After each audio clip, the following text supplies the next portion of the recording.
আসসালামু আলাইকুম রহমতুল্লাহ। আল আহাদ সেন্টার থেকে আপনাদেরকে স্বাগতম। গত পর্বে আমরা সূরা বাকারার ৮১ থেকে ৮৫ নং আয়াতের বাংলা অনুবাদ ধারাবাহিকভাবে আপনাদের সামনে উপস্থাপন করেছিলাম। আজ আমরা সূরা বাকারার ৮৬ থেকে ৯০ নং আয়াতের বাংলা অনুবাদ আপনাদের সামনে ধারাবাহিকভাবে উপস্থাপন করব ইনশাআল্লাহ। পৃথিবীটা একটা পরীক্ষার হল।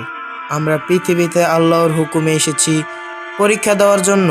আবার যখন পরীক্ষা শেষ হবে তখন আল্লাহর হুকুমেই চলে যেতে হবে। কাজেই মাঝখানে যে সময়টা খুবই গুরুত্বপূর্ণ সময়, আপনারা যে যেখানেই আছেন সামান্য এই সময়টুকু অনুগ্রহপূর্বক কাজে লাগান। আল্লাহ যে প্রশ্নপত্র পাঠিয়েছেন পড়ুন এবং সঠিক উত্তর আপনার আমলনামায় যোগ করুন। বিশেষ দ্রষ্টব্য, প্রশ্নপত্র হচ্ছে আল কোরআন। আল্লাহ আমাদেরকে কথাগুলো বোঝার এবং আমল করার তৌফিক দান করুন, আমিন। আউযু বিল্লাহি মিনাশ শাইতানির রাজীম। বিসমিল্লাহির রহমানির রহিম। এরা তারা যারা দুনিয়ার জীবনকে খরিদ করেছে পরকালের বিনিময়ে।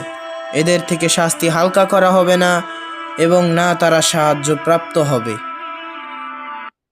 নিশ্চয় আমি মূসা আলাইহি ওয়াসাল্লামকে তাওরাত দান করেছি এবং তারপরে পর্যায়ক্রমে রসুলগণ পাঠিয়েছি এবং দিয়েছি মারিয়ামের পুত্র ঈসাকে উজ্জ্বল প্রমাণসমূহ এবং তাকে আমি সাহায্য করেছি পবিত্র আত্মার মাধ্যমে। জিবরাইল আমিনকে পবিত্র আত্মা বলা হয়। অতঃপর যখনই এসেছে তোমাদের কাছে কোনো রসুল এমন কিছু নিয়ে যা তোমাদের মন চায় না, তখন তোমরা অহংকার করেছো, একদলকে মিথ্যা সাব্যস্ত করেছো, একদলকে হত্যা করেছো।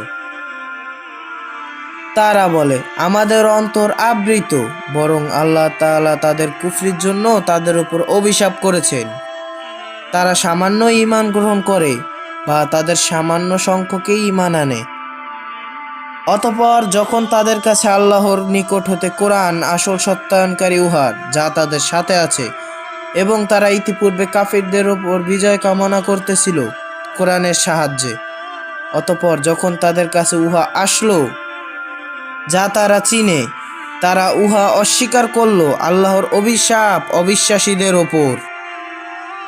অতি নিকৃষ্ট জিনিসের বিনিময়ে তারা তাদের জীবন বিক্রি করেছিল, তা হচ্ছে তাদের বিদ্রোহ। যে আল্লাহ তার অনুগ্রহ, নবুয়াত ও রিসালাত তার বান্দাদের মধ্য হতে যাকিচ্ছা দান করেন, তারা নিয়ে আসলো তাদের উপরে আল্লাহর ক্রোধের উপরে ক্রোধকে, এবং কাফিরদের জন্য রয়েছে অপমানজনক শাস্তি।